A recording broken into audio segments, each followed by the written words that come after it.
Como ya sabemos, estamos en la serie del Pentateuco. La semana pasada el pastor David estuvo entonces finalizando todo el libro de Génesis.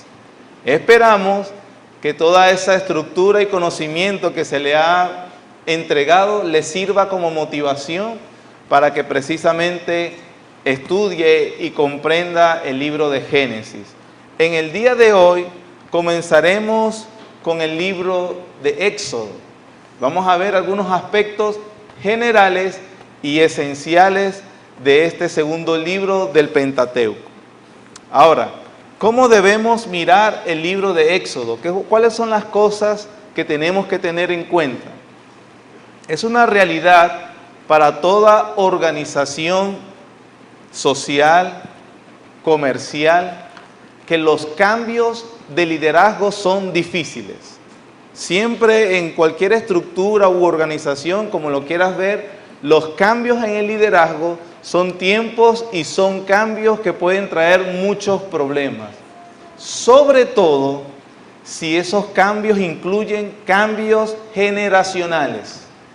Es un reto entonces para la nueva generación o para el nuevo liderazgo que se va a establecer, hacerse preguntas como ¿cuáles son aquellas prioridades que debemos tener ahora en adelante? ¿Qué cosas de la administración pasada fueron útiles y debemos conservarlas? ¿Qué cosas no fueron útiles y debemos evitar? ¿Cuáles son las cosas que debemos hacer de nuevo? Eso, como le explique, como quiera verlo, es una realidad en todo tipo de organización. Cuando Moisés escribe el libro de Éxodo, está precisamente en las fronteras de la tierra prometida, está en los campos de Moab. Imagínense, ellos están en el campo de Moab, están a punto de entrar a la tierra de Canaán después de 40 años de vagar. Moisés está anciano, ya está adulto.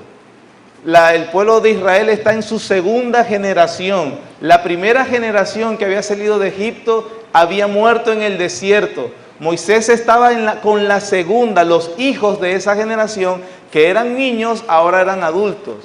Moisés sabe, ya Dios le ha revelado que él no va a entrar a la tierra prometida, que su trabajo de guiar al pueblo ya llegó a su punto culminante. Y entonces, imagínense la expectativa, el pueblo obviamente ve evidentemente a Moisés ya mayor, sin la misma fuerza. Ahora, ¿qué va a pasar?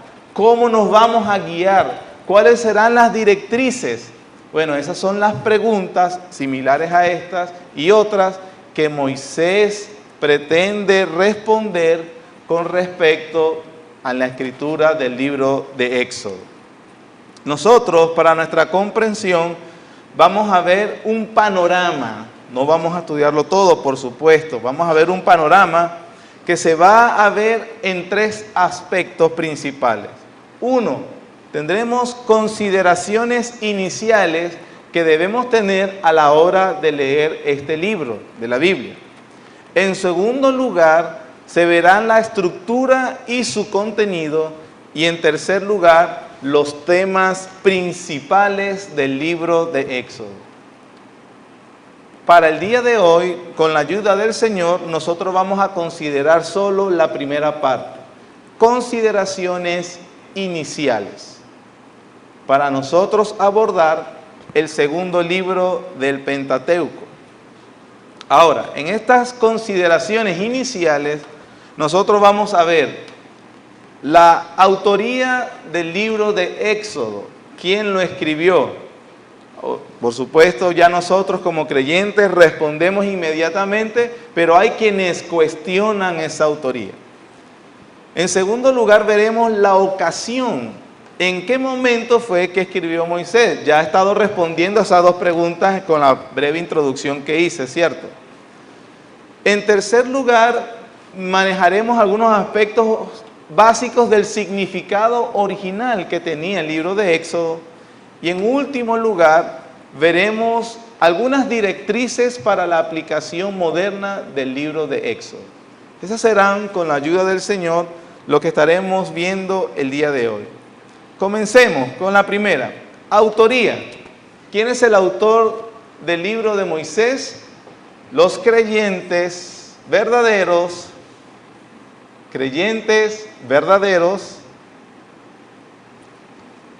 reconocen que esa autoría es de Moisés. Como les dije, desde ciertos ángulos o desde ciertas posiciones, entre comillas, académicas, ha habido una objeción con respecto a que Moisés es el autor del libro de Éxodo.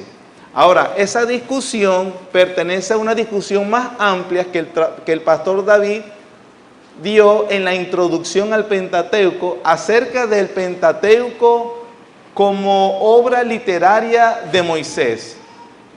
Como los académicos o algunos opinan que el Pentateuco no pudo haber sido una obra solamente de Moisés, entonces en consecuencia asumen que el libro de Éxodo, que es una parte del Pentateuco, no pertenece al libro, la autoría no pertenece a Moisés.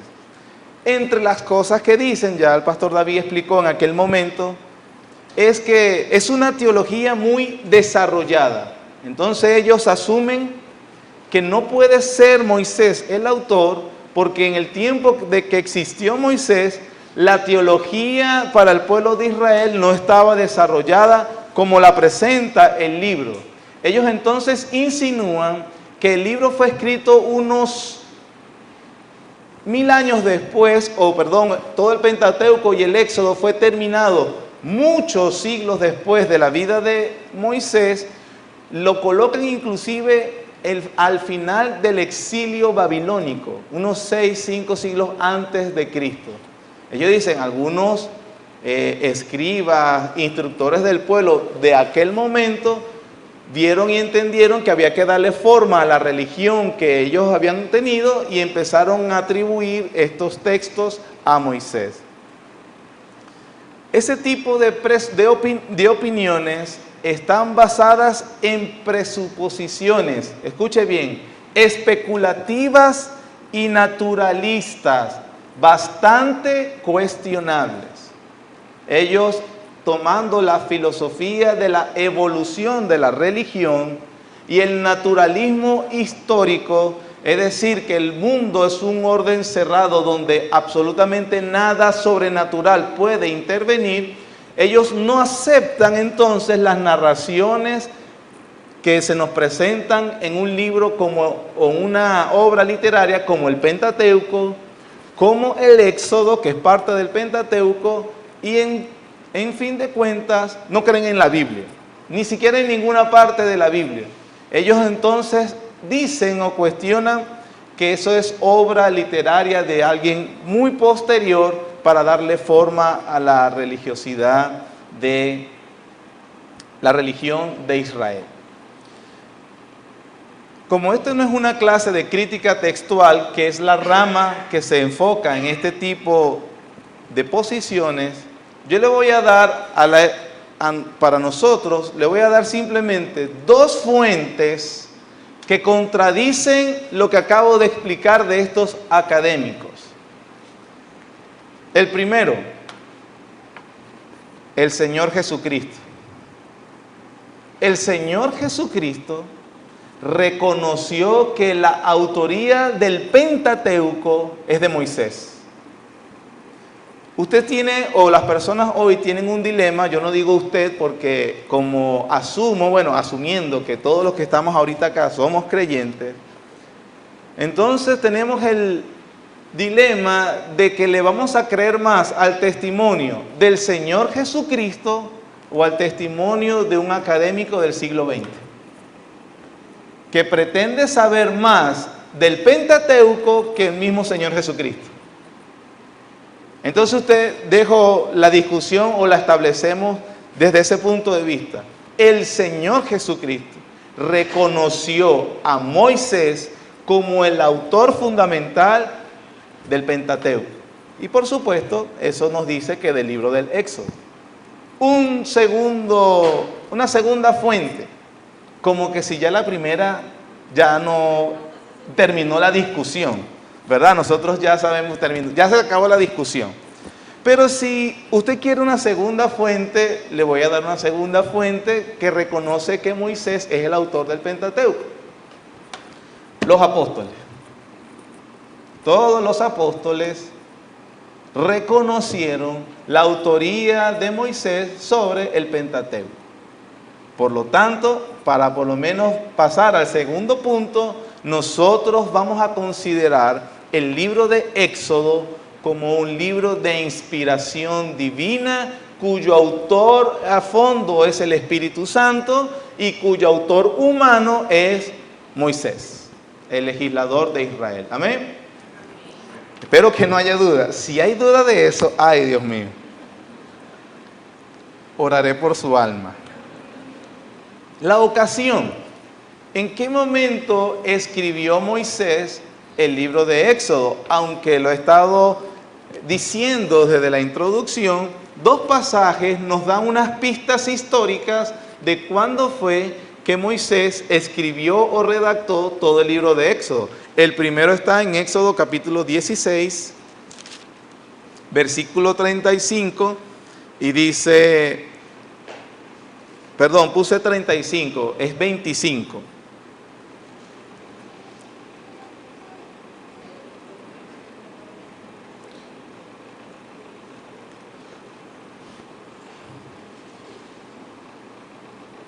Perdón, me vuelvo a corregir, disculpe. Es 16:35. Lo que pasa es que estaba en el capítulo 15, entonces no vi el versículo que quería. Estaba mal ubicado en mi Biblia. Éxodo 16:35, Moisés pone una nota cuando expone la narración de Israel en el maná, cuando comen del maná, y dice, así comieron los hijos de Israel maná 40 años, hasta que llegaron a tierra habitada. Maná comieron hasta que llegaron a los límites de la tierra de Canaán. Esa nota histórica nos da la clave para que el autor, que es Moisés, que está escribiendo, está mirando en retrospectiva.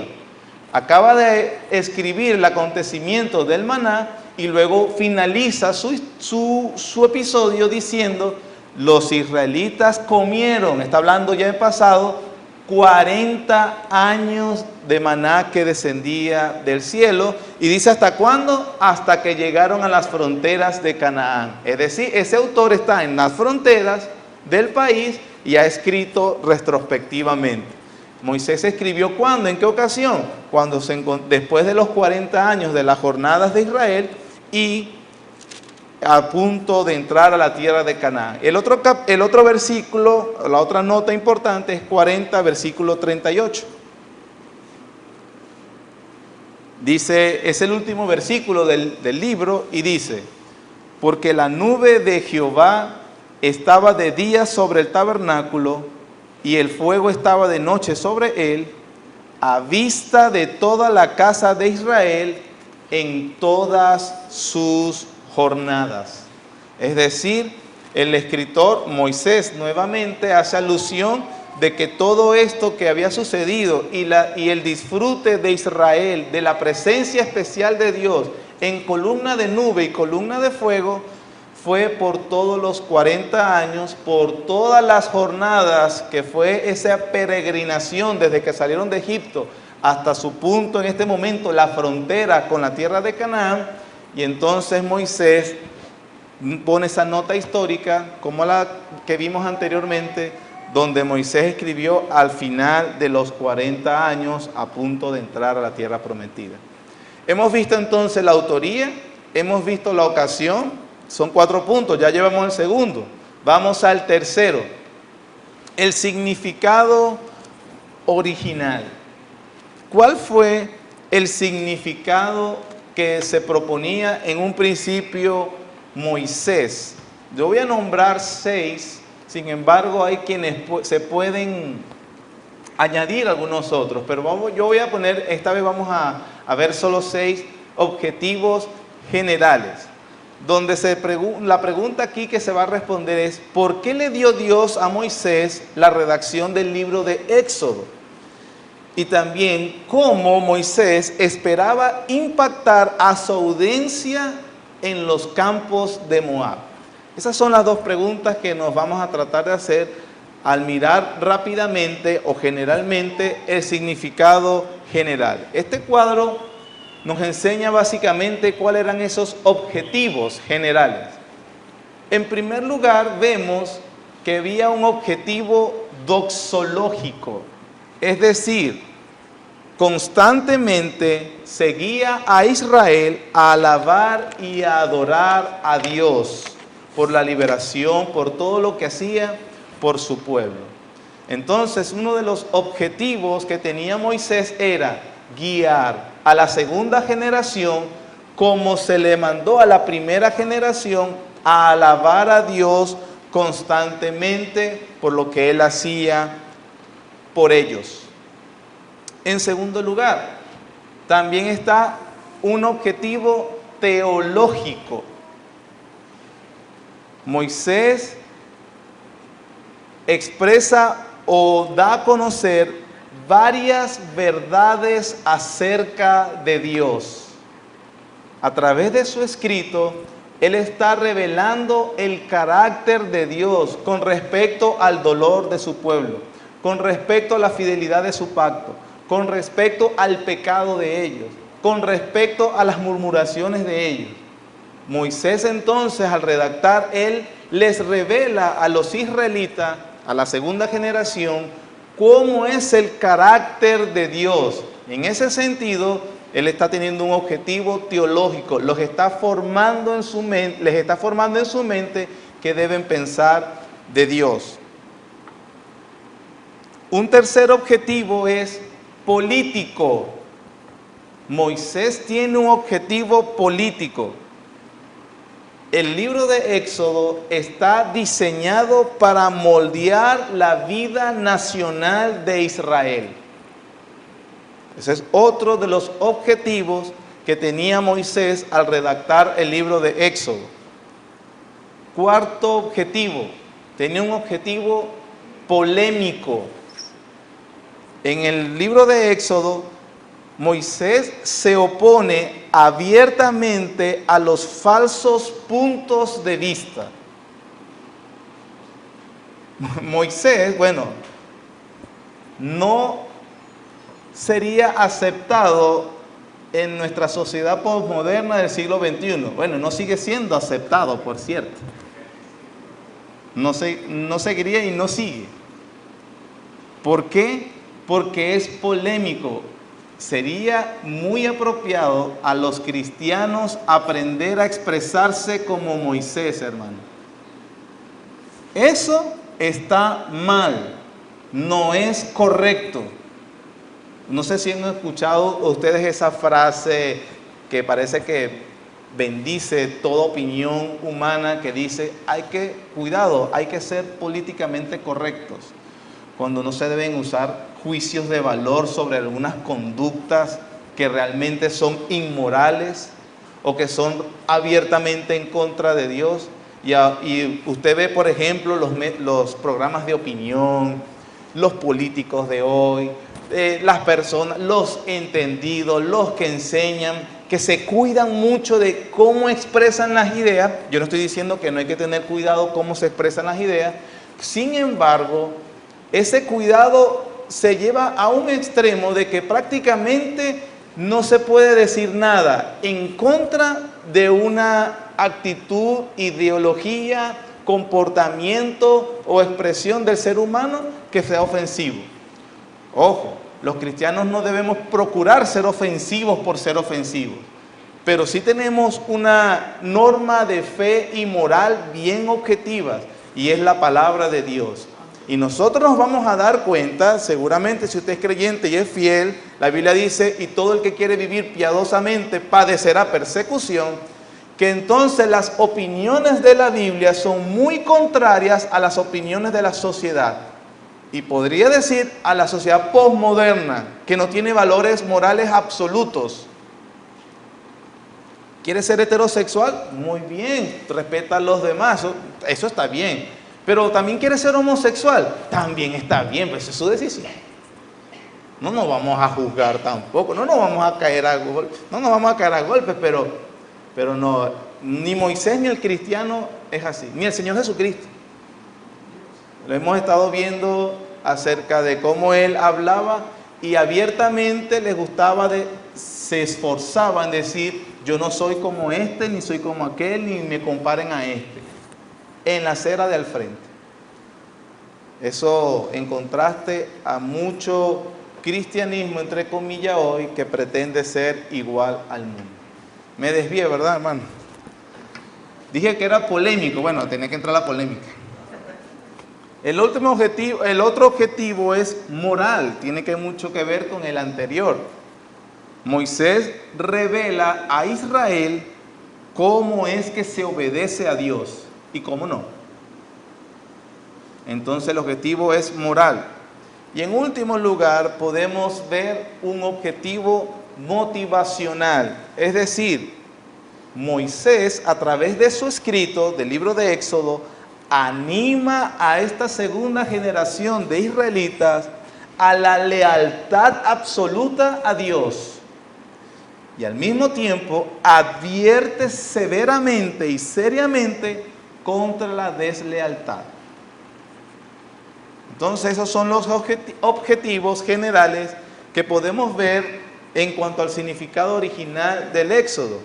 Teniendo este significado o este punto de vista aquí, hermanos, podemos definir entonces un propósito que une, es un propósito unificador en todo este libro.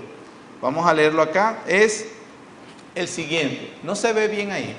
De todas maneras yo voy a tratar de leerlo lento, que sea comprensivo, porque el desarrollo de lo demás depende de este concepto.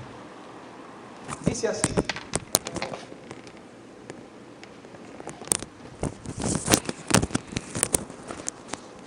El propósito del libro de Éxodo, propósito unificador. El libro de Éxodo reivindicó la autoridad divina ordenada por Dios sobre la primera generación del Éxodo. Miren ese propósito. En el libro de Éxodo se reivindica la autoridad divina ordenada por Dios sobre la primera generación del Éxodo. Para dirigir a la segunda generación al reconocimiento de la autoridad permanente de Moisés sobre sus vidas. Perdón. Repetimos. El libro de Éxodo reivindicó la autoridad divina ordenada por Dios sobre la primera generación del Éxodo para entonces dirigir a la segunda generación al reconocimiento de la autoridad permanente de Moisés sobre sus vidas. Vemos tres cosas en esta definición. Uno, Moisés escribió teniendo en cuenta la primera generación de los israelitas, la que salió de Egipto. Pasaron 40 años, ustedes recuerdan que por su incredulidad perecieron en el desierto, no entraron a la tierra prometida y hubo una segunda generación, los hijos que le nacieron a esta primera y son los que están con Moisés en las fronteras de Canaán o en los campos de Moab para entrar. Moisés entonces escribe pensando en la primera para dirigir a la segunda y establecer la autoridad permanente que él tiene sobre ellos. Es decir, que Moisés tenía en cuenta, cuando hablaba de la primera generación, él les hablaba de así eran ellos en ese mundo. Pero a pesar, no solamente describía cómo eran las cosas y cómo sucedieron algunas cosas de esa primera generación, sino que lo hacía diciéndole a la segunda, así deben ser ustedes ahora en su mundo. ¿Sí? Describía esto para enseñarles y a dirigir cómo debemos ser, o cómo debían ser ellos, estamos hablando de su significado original. cómo se iban a conducir ellos y qué debían continuar haciendo o, cuidado, advertirlos, no hagan lo que hacían estos también. Moisés, hermanos, entonces, es poco probable que todos los israelitas de la segunda generación y de la primera tampoco supieran leer todos.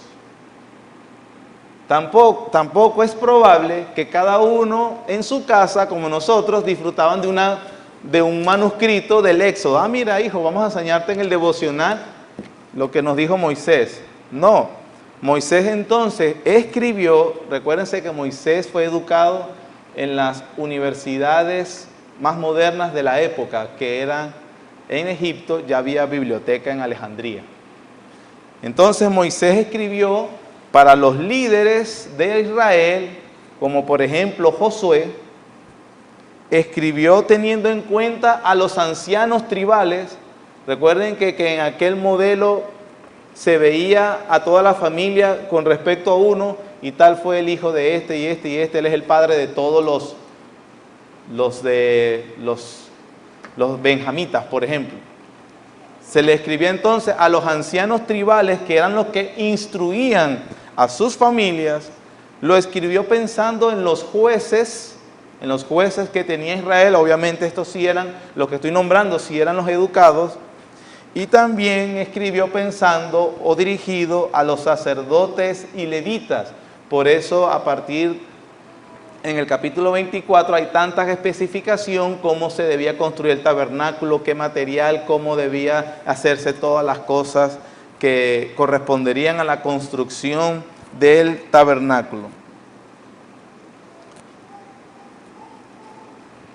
Entonces, si vemos que Moisés escribió para dirigir esta segunda generación, Moisés entonces intencionalmente hizo varias conexiones para relacionarlos a los de la segunda generación con los de la primera. Vamos a ver 3 ejemplos básicos de estas conexiones.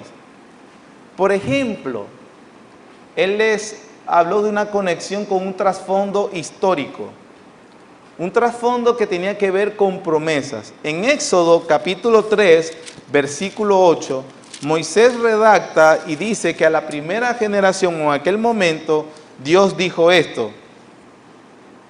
Versículo 7, dijo luego Jehová: bien he visto la aflicción de mi pueblo que está en Egipto, y he oído su clamor a causa de sus exactores, pues he conocido sus angustias, y he descendido para librarlos de mano de los egipcios y sacarlos de aquella tierra a una tierra buena y ancha, a tierra que fluye leche y miel, a los lugares del cananeo, el eteo, el amorreo, el fereceo, del heveo y del jebuseo.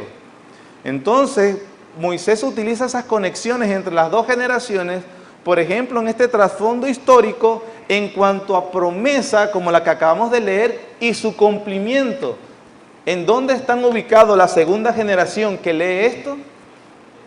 A punto de recibir esa promesa. Entonces, miren, este acontecimiento histórico, la providencia divina nos ha colocado para que precisamente en cumplimiento de lo que Él dijo allá a nuestros padres que hoy no están vivos.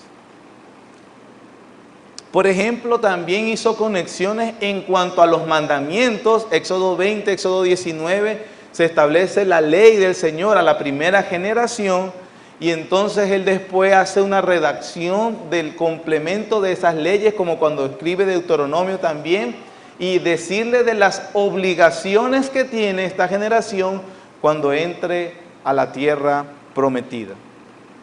Otra conexión que usa Moisés es acerca de modelos históricos. Él narró o compiló algunos acontecimientos en la primera generación para que precisamente sirvieran de modelos a esta segunda generación. Estos modelos los usó Moisés de 3 maneras. Negativos. Primero, constantes quejas. Constantes quejas. Vamos rápidamente a Éxodo capítulo 15, pero yo hice el ejercicio, le recomiendo a usted para que lo haga. Hasta el capítulo 15, Moisés comenzó desde el 1 lo que fue el principio del dolor de los israelitas, luego el llamamiento de Moisés, y luego cómo después a través de Moisés, él manda las 10 plagas, 10 actos espectaculares de Dios, estableciéndoles y convenciéndolos de que Él era poderoso y hacía lo que les había prometido. En el capítulo 15, que es ya un cántico de Moisés, una alabanza que tiene todo el pueblo, cuando precisamente se abrió el Mar Rojo, ellos pasaron por seco y luego ellos vieron cómo Dios juzgó a los egipcios y los desapareció. Son hechos que la definición es portentosos, espectaculares, que no dejaban lugar a duda al cuidado de Dios sobre su pueblo. Pero uno se queda atónito realmente cuando sigue la lectura, que después de esa magnífica alabanza y esa adoración a Dios y ese reconocimiento de la fidelidad de Dios, versículos apenas, el pueblo empieza a quejarse. Cualquier parecido con la realidad es mera coincidencia, no vayan a creer que fue escrito pensando en nosotros. Capítulo, les dije, 15, versículo 24, o versículo 23. Llegaron a Mara y no pudieron beber las aguas de Mara porque eran amargas. Por eso les pusieron el nombre de Mara. Entonces el pueblo, ¿qué? Murmuró contra Moisés. Capítulo 16, versículo 2. Y toda la congregación de los hijos de Israel murmuró contra Moisés en el desierto. En el pasaje anterior era porque no tenían sed y ¿qué vamos a beber? En este versículo es cuando tenían hambre y porque no tenían comida. ¿Y qué vamos a comer? Murmuraron, se quejaron, hermano. Y el capítulo 17, mismo el versículo 3, les dijo: así que el pueblo tuvo allí sed y murmuró contra Moisés y dijo: ¿por qué nos hiciste subir de Egipto para matarnos de sed a nosotros, a nuestros hijos y a nuestros ganados? Si usted lo ayuda a la visualización en sus Biblias, el 15 estaban alabando por los actos portentosos. Mire, hermano, hay que ver, se dividió el mar en rojo y se puso el barro en seco y ellos pasaron y después, y usted va a dudar de que él iba a negar agua, pan. Nos sacaste para matarnos aquí. Hay que ser testarudo para haberse quejado en ese momento. Bueno, pero Moisés está usando un modelo negativo a la segunda generación, diciéndoles, ellos se quejaban, no se quejen. Les está enseñando. También usó modelos positivos. Por ejemplo, esta primera generación cumplió en la construcción del tabernáculo. La porción es larga, por razón del tiempo no la voy a leer. Pero en esta porción Moisés habla de que esta primera generación, los sabios de corazón, de alguna manera motivándolos también para que la segunda generación entendiera lo que Moisés les instruiría, ellos también entonces lo cumplieran. Y en tercer lugar, usó modelos mixtos. Y en esta ocasión, hermanos, de una muy buena advertencia con respecto a su lealtad a quienes lo dirigían humanamente. Ciertamente se dice Moisés el liberador del pueblo o Moisés el líder del pueblo, pero quien realmente los liberó fue el Señor, usando a Moisés. Pero Aarón, el ejemplo de Aarón, en Éxodo 7, 8 al 13, se narran los actos de Aarón frente a Faraón, que Moisés le dijera que hiciere. Echa tu vara, se convirtió en culebra, recoge tu vara, Aarón es obediente, recoge la vara, los hechiceros convierten sus varas en culebra, pero la de Aarón se comen las culebras de ellos, y de alguna manera es una evidencia, una escena donde en la obediencia de Aarón, Dios está demostrándole a los egipcios que Él es el único y verdadero Dios. Las demás plagas, básicamente eso, una demostración de Dios a los egipcios y a los israelitas que el único Dios verdadero era Él y no otro. Creo que lo hemos dicho antes acá. Cada una de las plagas precisamente representaba a unas de las divinidades de los egipcios. Y entonces con esto Dios decía, mira, el control de esto, y de aquello, lo tengo yo, no sus dioses. Pero este mismo Aarón, que es tan obediente y que el Señor le usa eficazmente, en el capítulo 32, versículos 1 al 35, ¿qué es lo que hace Aarón? Les construyó un becerro de oro para que Moisés adorara. Contrastes, modelos. Ojo, dice Moisés, ojo, porque a veces alguien puede ser de buen ejemplo, pero después es precisamente el que los lleva al mal. Seguimos en las... Otro, no solamente fueron a través de conexiones, trasfondo histórico, modelos históricos, sino otra conexión que hizo fue presagios. La acción de Dios con la primera generación presagiaba lo que Él iba a hacer ahora con la segunda generación. Por ejemplo, no lo vamos a buscar para poder avanzar, Éxodo 13, 18, Moisés explica cómo la primera generación a la hora de salir de Egipto se preparó y salió armada. Este detalle es importante porque recuerden que la segunda está en la frontera y los cananeos no le iban a regalar la tierra. Entonces van a pelearla, van a ser diligentes.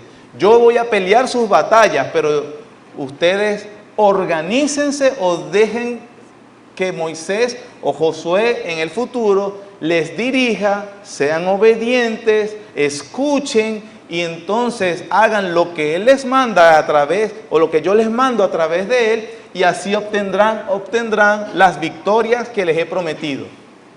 Entonces, así como la primera generación salió armada, dice la Biblia, salió armada, Éxodo 13, 18, la segunda generación entendía eso como un presagio, nosotros vamos a conquistar y vamos a tener que armarnos, ser diligentes.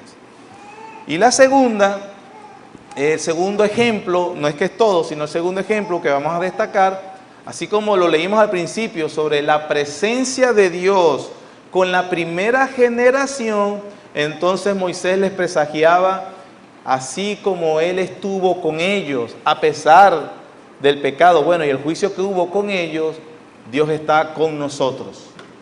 Eso es lo que le estaba diciendo Moisés a su audiencia, a su segunda generación. Dios está con nosotros. La tercera razón en cuanto al significado original del Éxodo estaba en reivindicar la autoridad de Moisés. Reivindicar la autoridad de Moisés. Miren lo que le voy a decir con respecto al libro de Éxodo. Dios, en todo el libro, actuó o actúa, cuando tú lo lees,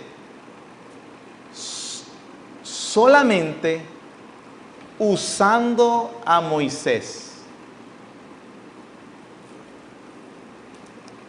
Nosotros entendemos que el liberador de Israel es Dios, quien hace todas las señales, portentos, milagros, poder, es Dios. Quien se merece toda la gloria, obviamente, es Dios. Pero cuando Dios inspira, mueve a Moisés a escribir el Éxodo, hermanos, en todo el libro, Dios no actúa fuera de Moisés. Todo es a través de Moisés. Israel tenía que entender eso. Solo una vez se ve actuando a Dios sin utilizar a Moisés. Solo una en todo el libro. Cuando empieza, que dice que Dios bendijo a las parteras egipcias porque no mataban a los niños egipcios que nacían. Que entre esos, uno de los que no matan es a Moisés.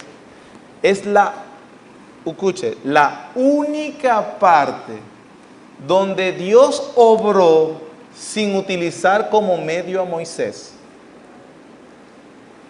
El resto del libro, Dios obró y utilizó un medio, Moisés. Entonces, el propósito aquí es reivindicar la autoridad permanente de Moisés a la segunda generación. Por lo tanto, eso lo hace de varias maneras. El tiempo no nos da, lo hace, por ejemplo, porque esa primera generación cuestionó varias veces a Moisés. Ustedes podrán, a lo mejor algunos tienen una noción del libro de Éxodo, que él varias veces le respondían: ¿y quién eres tú para que nosotros te obedezcamos? Es interesante cómo algunos ancianos y preocupados decían ellos: cónchale, tú has estado llevando a este pueblo por tanto trabajo, por culpa tuya. Y murmuraron en contra de Moisés, y dice la Biblia que Dios los enfermó de lepra. Y tuvo que interceder Moisés por ellos, Dios, quien fue quien los sanó, y quien podía sanar sin usar medios, pero no, hasta que Moisés no ore, yo no lo sano. Y aquí de esta manera, después Dios dice: con cualquier profeta yo me mostraré por teofanías. Usaba un ángel, usaba un hombre, usaba una visión. Dice: no así con mi siervo Moisés, cara a cara hablaré con él. La autoridad de Moisés sobre el pueblo. Es cierto también que hubo reconocimientos acerca de Moisés. También cuando después que hacía las señales, cuando después de esa dificultad tan apremiante veían el milagro de Dios, por ejemplo, vienen los soldados israelíes y Moisés pide a Dios: ¿qué pasó? ¿Qué vamos a hacer? Y Dios le dice: golpea el agua con tu vara. Israel ve que es a través de Moisés y Dios hace el milagro. Después de eso, dice la nota, varias veces lo dicen, esos textos lo dicen, y de ahí en adelante el pueblo temió a Dios y temió a Moisés. Pero una tercera razón también es que Dios mismo reivindicó la autoridad de Moisés sobre los israelitas. Dios mismo. El pasaje, de todos esos pasajes, vamos a leer uno solo, que es el último, Éxodo 19:9.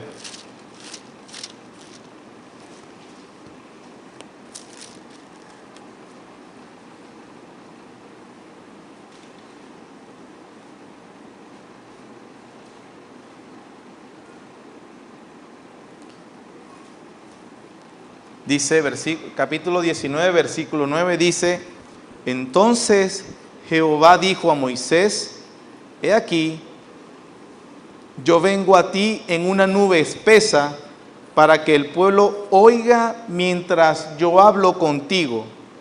Y también, ¿para qué, hermano? Para que te crean para siempre. Y Moisés refirió las palabras del pueblo a Jehová. Así que por eso, hermanos, cuando usted ve en la narración bíblica esa importancia, ese respeto, ese temor, esa consideración a todo lo que el libro de Moisés, porque Dios lo puso así. ¿Qué quería? Que precisamente Moisés fuera quien dirigía al pueblo. Les dije al principio que Moisés está en la frontera, ya está bastante mayor, Dios le ha dicho: tú no vas a pasar. E Israel necesitaba entonces, esta segunda generación, que también ve ya las limitaciones físicas de Moisés. ¿Qué vamos a hacer? ¿Cómo vamos a saber la voluntad de Dios?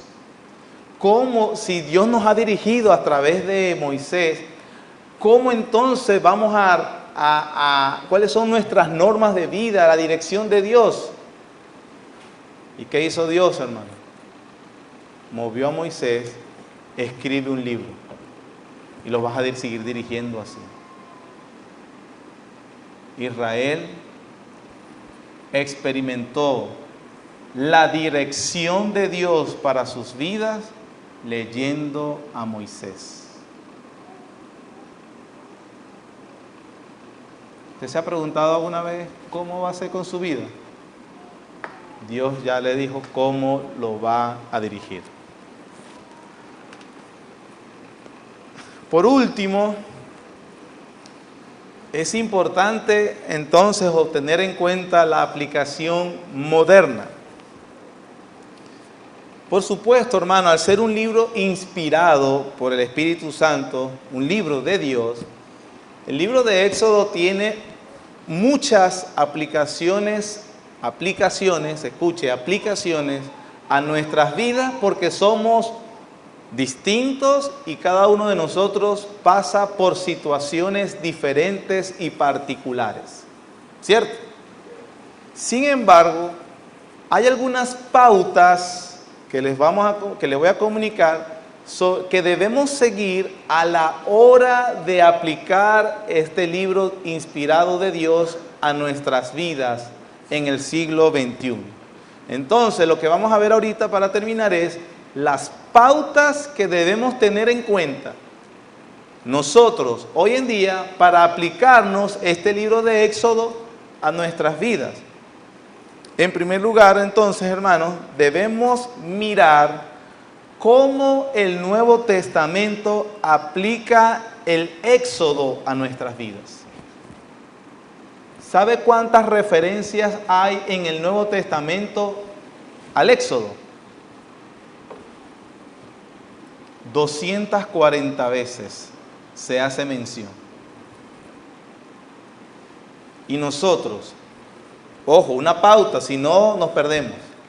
Para aplicar el libro de Éxodo a nuestras vidas, debemos tener en cuenta, en primer lugar, cómo el Nuevo Testamento aplica los acontecimientos de Éxodo a nuestras vidas. Sin embargo, de las 240 veces, hay un pasaje en el Nuevo Testamento que es especial con respecto al uso del libro de Éxodo. El pasaje especial está entonces en 1 Corintios capítulo 10, versículos 1 al 11.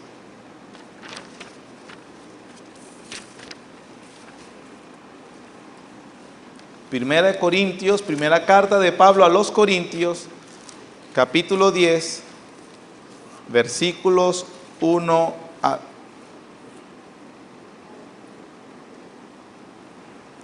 11. Dice así: porque no quiero, hermanos, que ignoréis que nuestros padres todos estuvieron bajo la nube, y todos pasaron el mar, y todos en Moisés fueron bautizados en la nube y en el mar.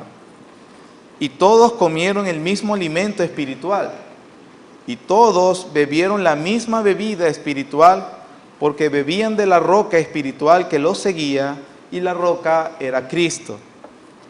Pero de los demás de ellos, o como decir, de la mayoría de ellos, no se agradó Dios, por lo cual quedaron postrados en el desierto. Mas estas cosas sucedieron como ¿qué, hermano? Como ejemplo. Si usted subraya su Biblia, subraya esa palabra o déle un círculo o anótelo en otra parte como es su costumbre. Ve aquí cómo Pablo aplica los acontecimientos de Éxodo. Estas cosas sucedieron como ejemplo para nosotros. ¿Para qué? No codiciemos cosas malas como ellos codiciaron, ni seáis idólatras como algunos de ellos. Según está escrito, se sentó el pueblo a comer y a beber y se levantó a jugar. Ni forniquemos como algunos de ellos fornicaron y cayeron en un día 23,000. Ni tentemos al Señor como también algunos de ellos le tentaron y perecieron por las serpientes. Ni murmuréis como algunos de ellos murmuraron y perecieron por el destructor. Versículo 11. Y estas cosas les acontecieron, ¿qué, hermano? Como ejemplo, vuelvo a subrayar, se repite el propósito de esta porción. Como ejemplo, y están escritas, ¿para qué? Amonestarnos a nosotros, a quienes han alcanzado los fines de los siglos. Pablo, autor inspirado por el Espíritu Santo, a una generación que pasó muchos años, muchos siglos después de los acontecimientos de Éxodo, Pablo nos dice acá cuáles fueron parte de esos propósitos. Hasta ahorita les he estado diciendo el propósito de Moisés. Él tiene su segunda generación en mente. Pero ahora Pablo, por revelación del Espíritu Santo, es como que se le dijeran, sí, eso pasó así, pero Dios tenía otro propósito también sumado, que probablemente Moisés sí no sabía, era que esto sería ejemplo a quienes, ¿quién? A quienes han alcanzado los fines de los siglos. Es decir, a quienes han llegado a esa etapa del final de la historia. Nosotros hemos hablado acerca de que en el cronograma de Dios hay una etapa que es la etapa final de su revelación bíblica y de cuando Él volverá a tomar el control de todas las cosas, estableciendo su reino a través de Cristo. Y esa etapa final, el fin de los tiempos, el fin de las eras, la meta final, ¿cuándo comenzó? Le hemos dicho, con la primera venida del Señor Jesucristo. Todo el desarrollo de la humanidad, a partir de la primera venida del Señor Jesucristo, lo que nosotros llamamos hoy 2019, después de Cristo, es la etapa final, los fines de los tiempos. Es decir, Pablo dice que todo eso que narra Éxodo sirve como ejemplo y para amonestarnos a nosotros. De manera que nosotros, el Nuevo Testamento, desde su perspectiva, nos incluye a la iglesia en ese peregrinaje de Israel hacia la tierra de Canaán y nos enseña a cómo debemos comportarnos. Viéndolo desde la perspectiva del Nuevo Testamento,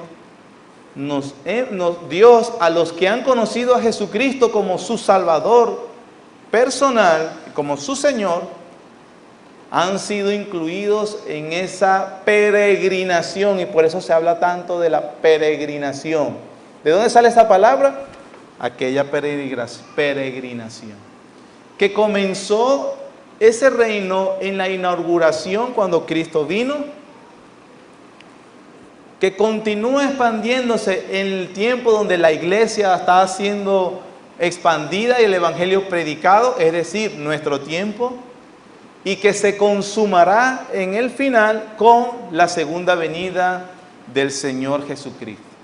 De esta manera entonces el Nuevo Testamento aplica todos los acontecimientos del Éxodo a nosotros.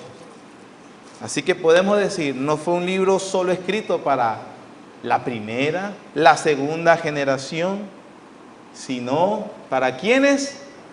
Nosotros, la iglesia. Esperamos, hermanos, que esto sirva de motivación para leer el Antiguo Testamento, en este caso, Éxodo. Algunos ejemplos para que tenga una idea cómo debe hacerlo. Por ejemplo, Israel entró en un pacto con Dios por medio de Moisés. De la misma manera, el Nuevo Testamento dice que el cristiano ha entrado en un nuevo pacto, esta vez por medio de ¿quién? De Jesucristo. De hecho, el escritor de Hebreos dice, un mejor pacto, mejores condiciones, y que si no escaparon el que los amonestaba desde la tierra, es decir, Moisés, y Dios no los perdonó a ellos, entonces mucho menos los que desoigan al mediador del nuevo pacto, su Hijo Jesucristo. Israel debía respetar, honrar y ser leal a su líder, a su caudillo, en este caso, Moisés, que no era perfecto, hermano. ¿Sabe que, por ejemplo, Dios, por una actitud irreverente hacia Dios, Dios le prohibió entrar a la tierra prometida? No vas a entrar, le dijo. Usted Moisés ha estado peleando 40 años y al final Dios le dice, tú no vas a entrar. Ellos van a entrar, pero tú no. No era perfecto Moisés, aunque se acabó de decir que ellos debían honrarlo, respetarlo y serle leal.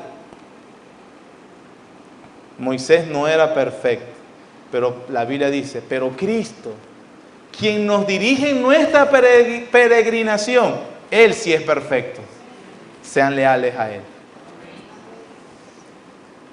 Moisés escribió, por ejemplo, Éxodo nos enseña que en el tabernáculo habitaba la presencia de Dios.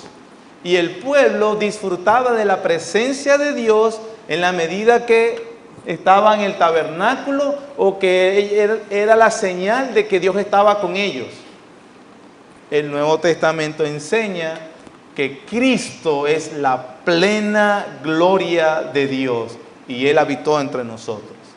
No solamente en su inauguración, en su reino, cuando vino por primera vez, que Él es la plenitud de la deidad, sino que en la continuación del reino, es decir, en el tiempo de la iglesia, como estamos nosotros reunidos acá, Él dice que su gloria habita con su pueblo reunido.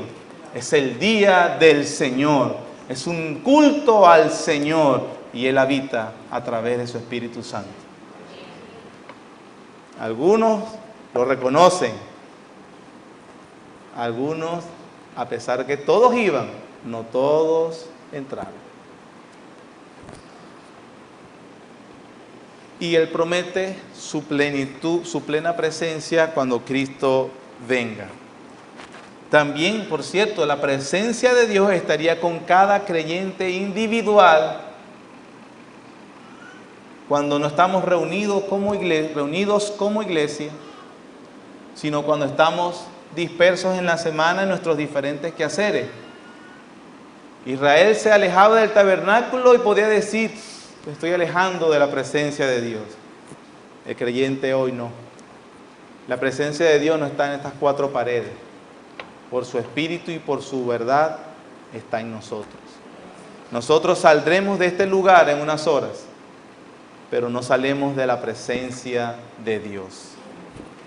Mejor pacto. 3, otro ejemplo. A través del libro de Éxodo, nosotros vemos cómo Dios derrota a sus enemigos, que son los enemigos de su pueblo, en los egipcios y en aquellos pueblos que le hicieron guerra a Israel. Y muchas veces Dios les dice, no teman, yo pelearé vuestras batallas. Y cuando obedecieron, ellos percibieron esa victoria. El Nuevo Testamento nos dice que Cristo derrotó en los enemigos de Dios, por ende a nuestros enemigos, en la cruz del Calvario. Los exhibió públicamente en la cruz y anuló el acta de decreto que estaba sobre nosotros.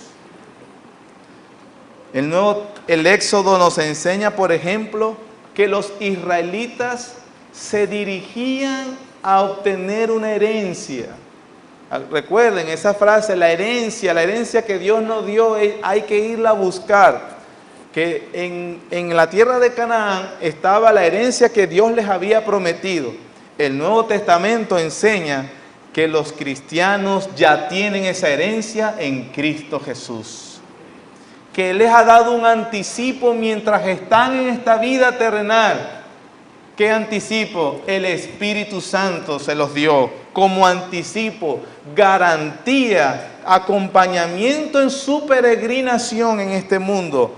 Y que al final, cuando Él venga, nos dará la herencia concretamente. Esa es, hermano, parte de la bendición que tenemos al estudiar Éxodo a la luz del Nuevo Testamento. En Éxodo se nos deja ver permanentemente que la autoridad de Moisés continúa aplicándose a la segunda generación, reivindicar esa autoridad permanente de Moisés sobre ese pueblo, a permanecer fieles a través de lo que Dios hacía a través de Moisés. El Éxodo nos llama también a nosotros a permanecer fieles a Moisés a la luz de lo que Dios hace a través de Cristo y en nosotros. Nos llama a permanecer porque Dios ha cumplido, cumple y cumplirá todo lo que ha prometido a su pueblo a través de su mediador. Todas estas, esto es un anticipo, hermano, de los tesoros que obtenemos en la lectura de un libro como Éxodo. Quiera el Señor, con el tiempo, si nos da vida y su misericordia, a seguir profundizando en cada domingo sobre este importante libro del Pentateuco. Amén. Oh Señor, gracias. No tengo más que agradecerte por tu bondad y misericordia. Qué tesoros nos has dejado ver un vistazo, Señor. Has provocado, Señor, como un excelente anfitrión, Señor, darnos un vistazo de las bendiciones que les prometes a tu pueblo a través del estudio de tu palabra. Oh Señor, tengas tú el favor con nosotros de, a medida que pasa el tiempo, seguir saboreándolo, seguir saboreándolo. Gracias por nuestro Señor Jesucristo, el mediador de un nuevo pacto, mejores promesas, mejores condiciones de las que habías hecho a través de tu siervo Moisés. Y gracias por todas las cosas que has cumplido, cumples y cumplirás, porque eres fiel y eres grande. Gracias, Padre, te alabamos y te adoramos en Cristo Jesús. Amén.